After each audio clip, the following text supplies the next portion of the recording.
Hello, hello. Hi, and welcome to this Vaadin and Speedment joint webinar. Yeah. We're sitting here in our San Jose, California office. Yeah. Today we're going to be talking about building super fast data-driven apps.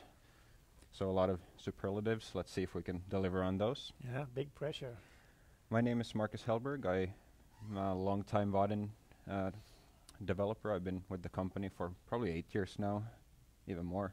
Okay. For a long time. I work as a developer advocate, so I try to help people find Vaadin and just help them get started with it. Do you still get to code these days? Demos and stuff, so I get to code, I get to learn new stuff, but I don't have any customers with requirements and such. That's good. Yeah. So how about you? Yeah, my name is Per. I'm the co-founder and the CTO of Speedment, and also heading the development. And between that, I'm trying to code as well, because that's what I like. Exactly. Yeah. All right, so today we're going to be covering a few things. The first thing, we wanted to just talk about why we came up with this joint webinar. We're then going to take a quick look at both Vaadin and Speedment as technologies to give you some sort of background into what we're going to show you. And then finally we're going to take a demo app that we wrote and kind of dive deep in, or not so deep, but we're going to dive into some of the parts of that application to show really how Vaadin and Speedment make a lot of sense when used together. Yeah.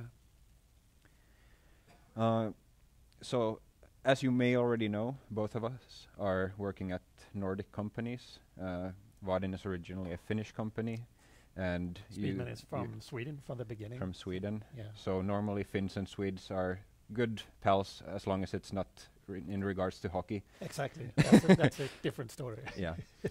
In this case, both of our companies have a very similar focus in that we have taken something that we think is slightly difficult to do in technology, and we try to really simplify that use case. So for Vaadin, what we've tried to simplify is the creation of web applications and web UIs, and for Speedment. Yeah, it's more like accessing data in your existing databases. That has been a lot of hassle recently, or in the past.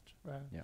But now it's easier with Speedment. Exactly. So both of us really, we want to make the developer's life easier, and hopefully by making the developer's life easier, they can then spend their time on building an app that their end users really enjoy using. Really to solve the real problems and not the problems around. Yes, exactly. Focus on the right stuff. Yeah. And when used together, Vaadin and Speedment allows you to do something that's fairly unique, I think.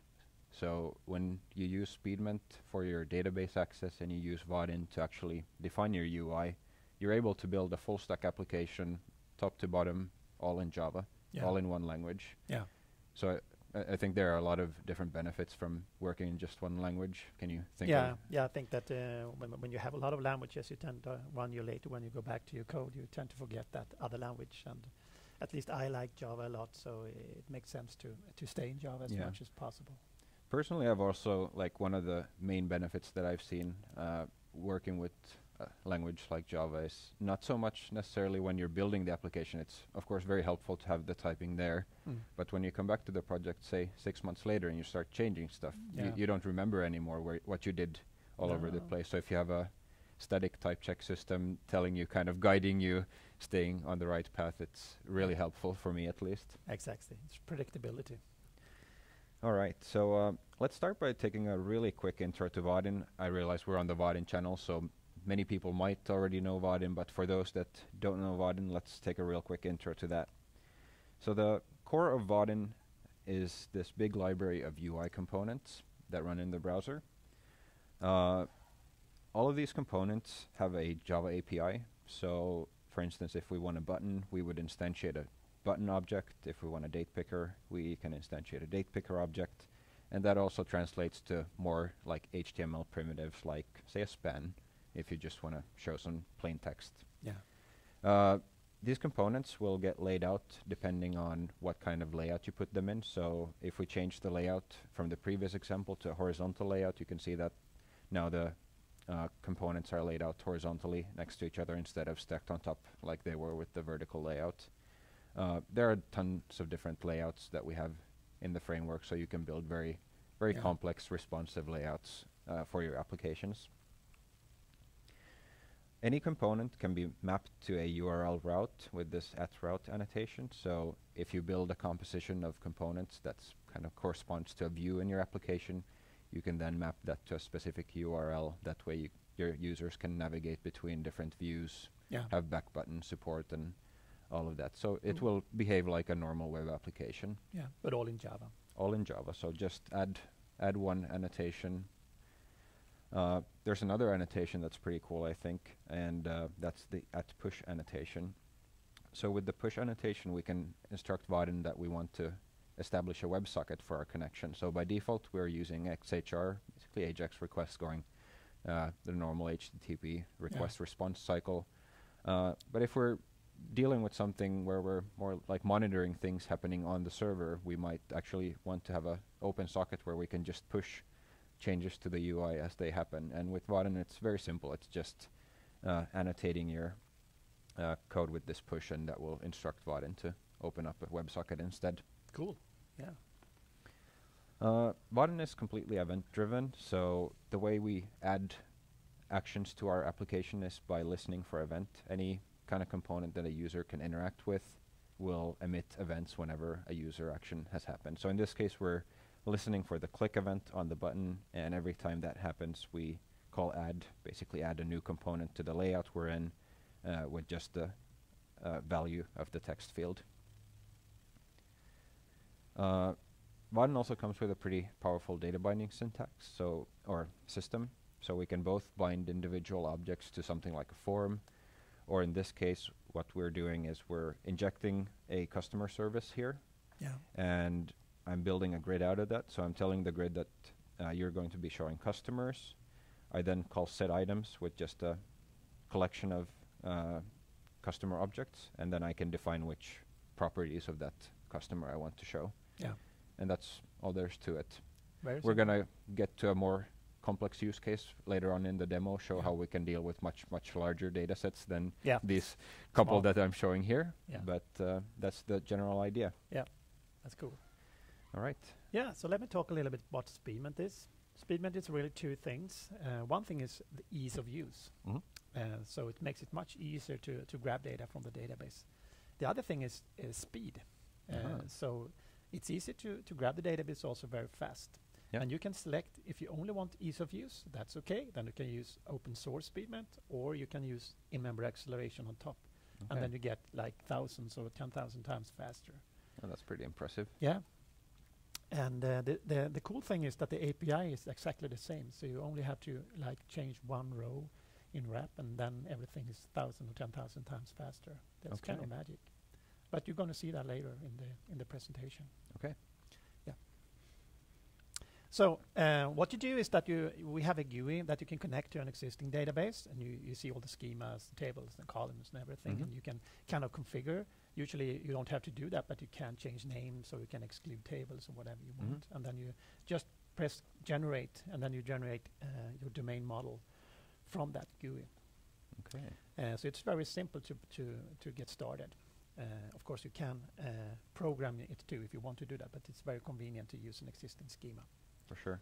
And then you just access your data using the standard Java Stream API. Yeah, that's something I think is pretty cool, and I guess very unique also. Yeah, I think so, because you don't have to think about SQL. You remain in the Java world, not only strictly by using Java, but also in the way you think.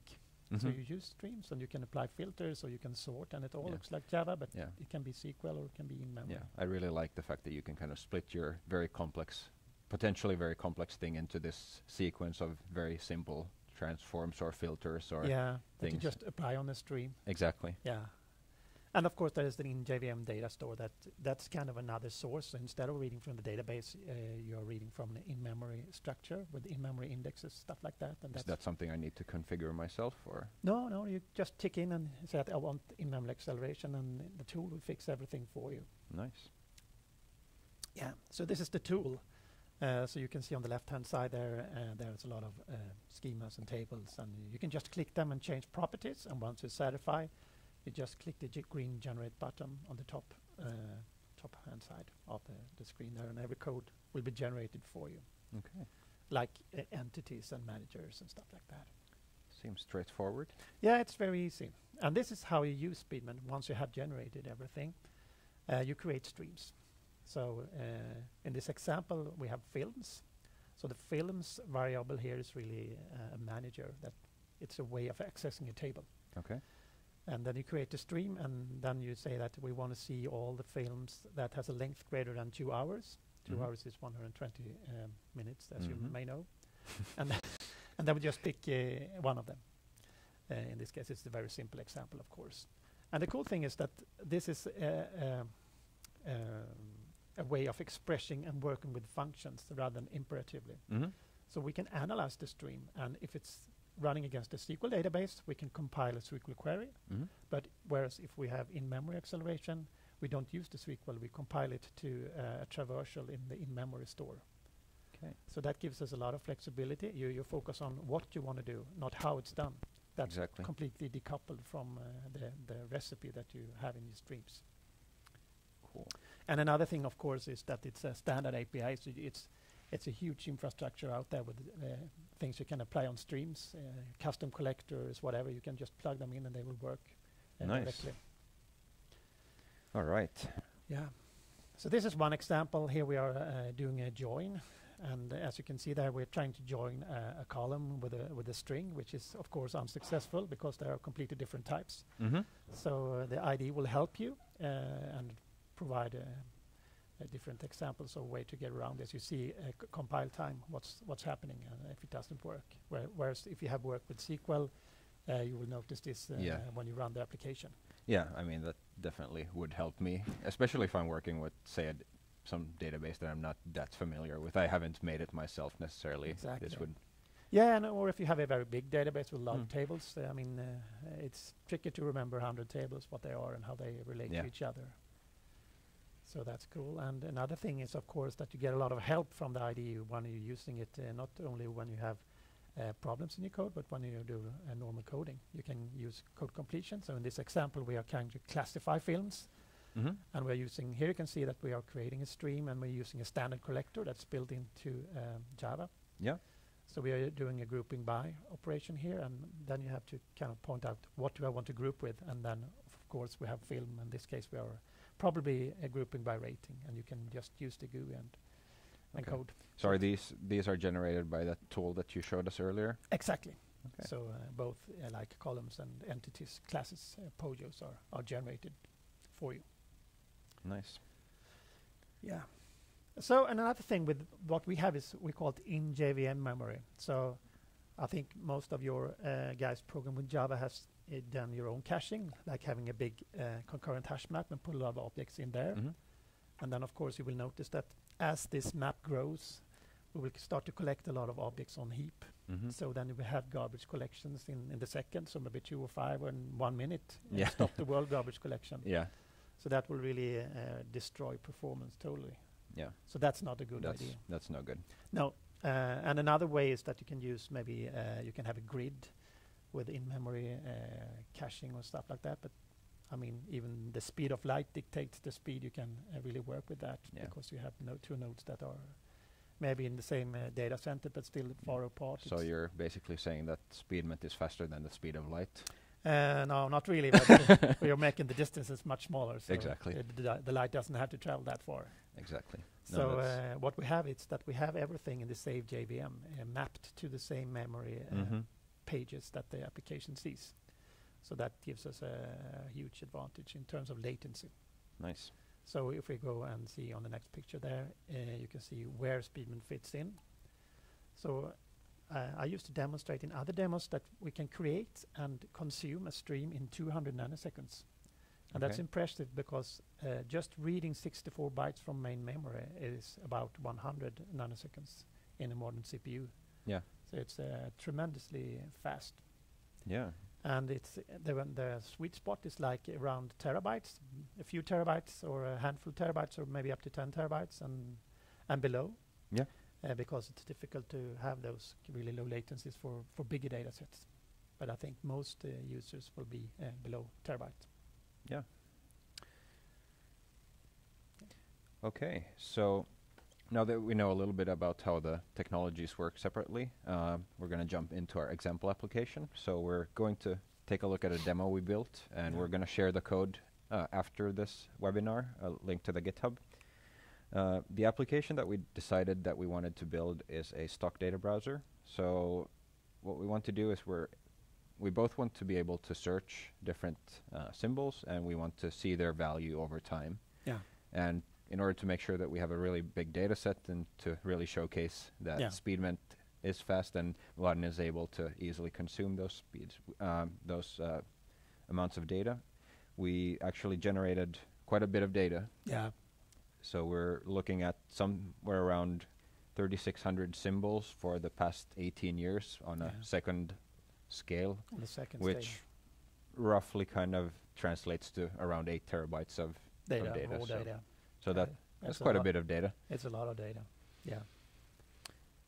And the application looks something like this. So here on the left-hand side, we have a list of all the different tickers, and we're able to filter through them. We can get a preview of the general trend of it, and then when we select one, we get a much more detailed view. We're able to just kind of narrow this down, and every time we narrow it down further, you can see that the kind of resolution increases, so we just keep drilling in more and more and more, and every time we go deeper, we just get more detailed data. So that way we can handle a very large data set also visually. Yeah, without any delay. So we basically split this app into two main logical parts that we're going to discuss: the listing on the left-hand side and then the details view on the right-hand side. So let's start and just see how we can deal with the list of, that's not a very big data set of just 3,600 or so, but it gives us a good idea of how to tie these two together. So again, this works so that we have all the data in a Vaadin grid.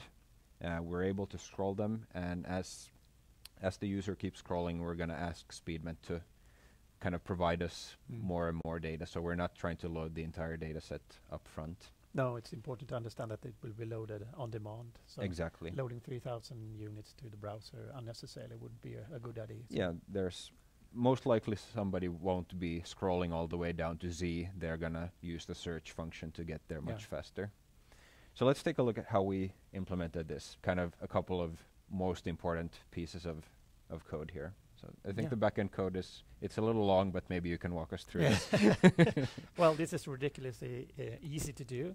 The object here is really to create a stream, because both Vaadin and Speedment are using streams, so that's why they click very well together. So in this case, we want to create a stream with all the symbols that we have. And that's very easy. You just grab the Speedment instance, and then we obtain something called symbol manager. Of course, our entity is called symbol, and what's handling that is a symbol manager. If we would have had a user, then we would have a user manager, for example. And that's generated That's generated for us from the beginning. So we just retrieve that from the system, and we just say, I want to stream of that, and that's it. So it's super easy. All right. So let's see how we consume that then in the UI. First of all, I made this little helper method for just getting the symbol stream. That will do one of two things. So if we have a empty filter, basically we want all of them, we'll just call that get symbols that we just looked at. And we get the raw stream. Do nothing else with it. Yeah. If we want to filter it down, then we take the stream and then we apply one filter on it before returning it. So in this case, maybe you can explain what's happening here. So what we have here is really something we call a predicate builder. You know, a filter is using something called predicate. It takes some object and returns true or false. Is it supposed to be there or be thrown away? Yep.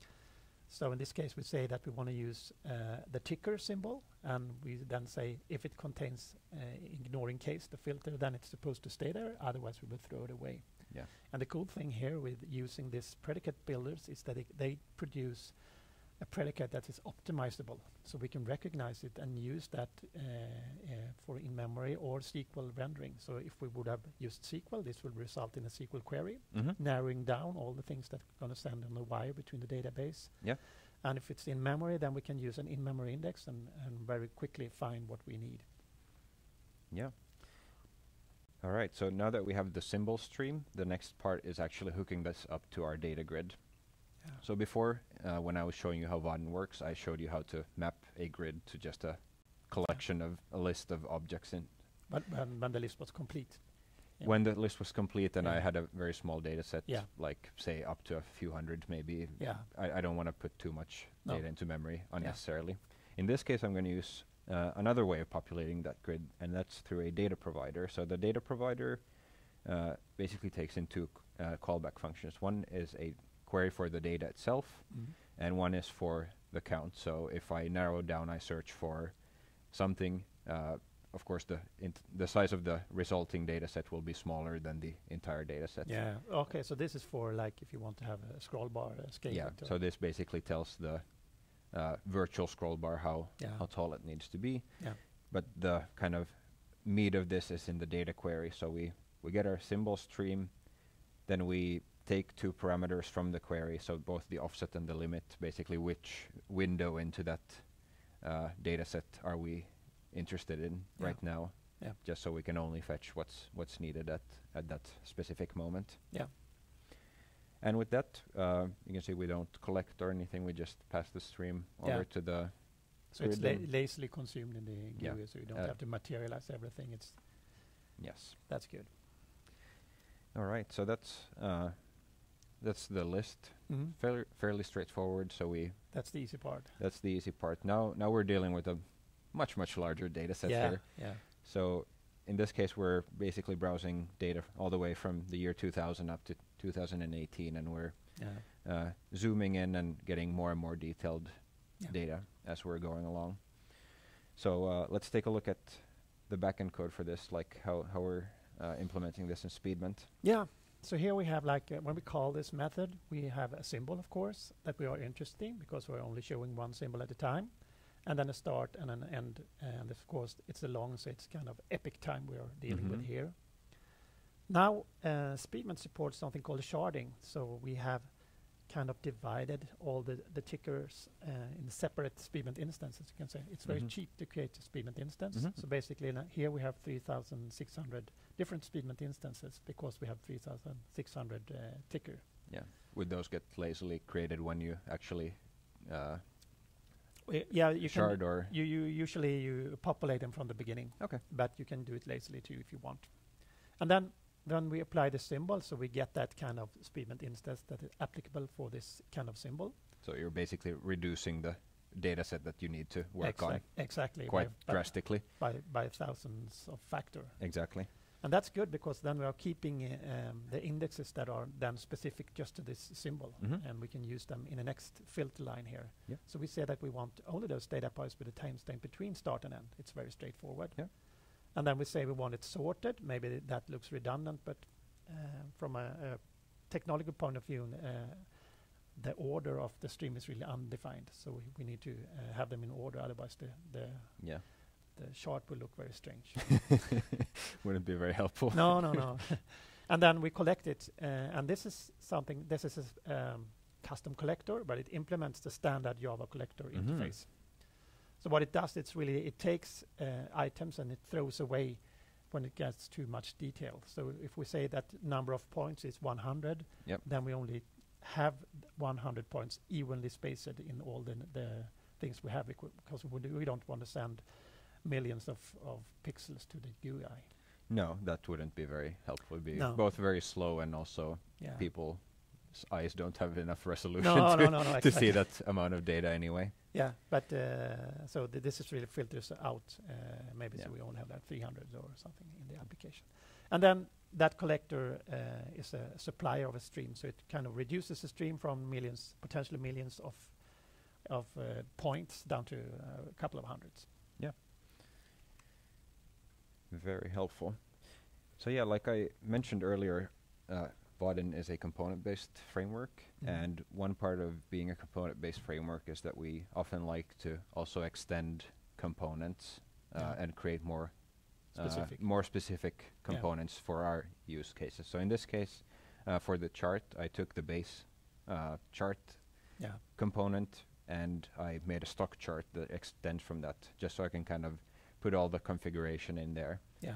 In this case, for instance, we wanted to make sure it's a line chart. We want to show a line of the value, and also I call this set timeline true, which will show that little preview in the bottom. Okay. That's easy. I also configured the navigator, which is that timeline there on the bottom, to not adapt to the updated data. So when we keep drilling down, we want to keep the full view always of the Okay. 18 years. So you don't Otherwise, want to scroll that. Otherwise, it would keep also drilling down the overview, Yeah. and that's not not so what we useful. want in this specific use case. True. So now that we have that, again, we have a little helper here for getting symbol data. Here we call that get history data that we're just looking at. And you can see that here we're sending in data point batch size. I think we landed on 300 data points for Okay. any given Yeah. interval, Yeah. which seemed to be a pretty good Trade-off. trade-off here. Yeah. Then I just mapped these to items that the chart understands, basically So data it's points in the Just a chart. conversion between the database format and the presentation. Exactly. format. And really the interesting part here is the listener here. So like I said earlier, everything that a user can interact with will emit a event when that happens. So in this case, we're Yeah. listening for the x-axis changes. Yeah. And whenever that happens, we'll call this helper method to fetch a new Okay. set of more Specific or specific wider data. data or Yeah. more wide data, depending on, of course, if they make the range wider or Smaller. Yeah. smaller. Yeah. So then we just get that data, we call set data on the chart, and then we just tell it to update itself. Yeah. Cool. So Mm. fairly straightforward. Those are kind of, we wanted to focus really on the most important things without getting too lost in the weeds. Yeah. We But have really, the the actual code is not that much bigger than what we have shown. It's kind of a bit of setup, but Yeah. the application is quite small. It's not that many classes, but No. still you're able to do something really big with a really Yeah. small code base. Yeah. So we have the code is up here. It's it'll use a API for fetching some resolution of stock data, but then you can kind of generate some more specific second level data Yeah. if you want to work with a very big data set like we did here. Yeah. So, in conclusion, what we wanted to show you is that with Vaadin and Speedment together, you're able to build full stack applications, web applications, fully in Java, and that's something that we think is very powerful Yeah. and useful. So, Per, do you want to check if we have any questions in the forum? I'll So try. if you're watching the stream live on the forum, you can go ahead and add some questions there. I think you can refresh that. I refresh here, yeah. While we're refreshing, maybe I'll start off with a question I have for you. So do you want to, can you tell me a little bit about the different databases that you guys support? Yeah, we support most of the databases out there. We support like any commercial database and open source database, actually, all the big ones like Oracle, MySQL, SQL Server, DB2, even AS400, and Okay, so there's a bunch of them out there. Yeah. nice. Let's see if we have. I have a question from you here. What browsers do you support, Vaadin? So with the latest version of Vaadin, Vaadin 10, we did a really big update on the components set that we have. They're now based on like W3C standard web components, Yeah. which are really great for mobile support and stuff like that. We support browsers from IE11 and up, and then kind of all the evergreen browsers, so like Yeah. for Edge and Firefox and Safari and Chrome. How do you keep up with all the browser forests of browsers? We have, let's just put it that way, we have a lot of tests running all Yeah, the time, can making imagine. sure that things don't break. And of course, But it's one of the great things about being an open source company is that we have quite a bit of users trying them out and always letting us know if something isn't working the way it should. That way we can kind of tackle those problems very Yeah. fastly. That's good. Yeah. So for Speedment, if I'm doing something in memory, how much memory do I need to Well, go out and buy? yeah, that's a tricky question, but our aim is to be able to fit it in memory in less space than it takes in the database. Okay, that's interesting. Yeah, because in-memory indexes, for example, are very cheap and efficient, and sometimes we can kind of compress the data that you have. But it depends really on the entropy of the data and how you are able to work with it. But as a rule of thumb, a bit less than what's in the database. Okay. Yeah. That's nice. So let's see if I have another question here.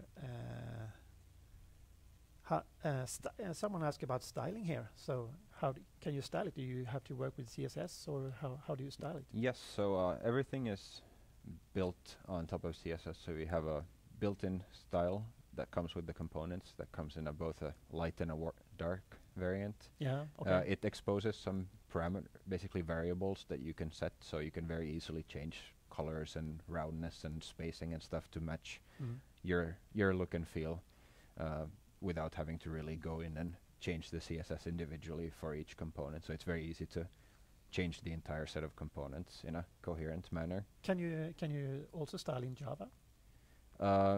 You can, to a certain extent, set some like basic things like widths and heights, and you can also access the CSS from Java, if you want to. Yeah.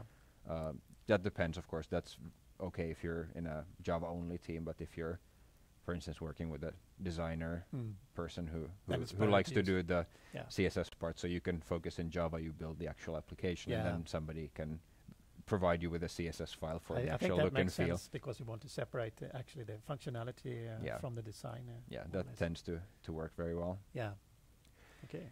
So yeah, continuing on the in-memory aspect of Speedment, if I have a database and I want to load it into memory, how long does that take? Well, that's also very depends on the server you have and how much data you have. But as we can load in parallel, we can load millions of rows per second. Okay. So you can really build up your in-memory structure very quickly. But of course, if you have, like in this example, 8 terabytes, it takes a while. But then once it's there, it's very quick. Yeah. All right. Yeah, that's good. Let's see if I have something more. Yeah, do you have more? Okay, so we had another question on Oracle DB. Someone asking if we support Oracle DB and we do. Maybe I forgot to mention that, but we support Oracle DB also. And Postgres, I didn't mention that. MariaDB. Yeah. So Speedment doesn't really rely on any specific database specific functionality. It's only using generic SQL. It's very, very handy. Yeah. Okay. All right. So I don't have any more questions on my screen here. Okay, that sounds good. Of course, you can still either tweet at us or add questions to the comments afterwards, and we'll try to answer those. Yeah. We're also gonna post a couple of links. Pat here wrote a pretty nice tutorial on using Speedment and Vaadin together, and vaadin.com/start will have starters for different environments. So if you're in a Spring container, for instance, there's a starter for that, or just a very plain core Java example. So different starters where you can start from. Cool. Speedment also works with Spring, so that's also another factor. All right. So contact us on our Twitter handles if you guys want to have try licenses or want to engage us in any projects or things like that. Yeah. All right. Well, thank you everyone for watching, and thanks. Yeah, bye. Bye.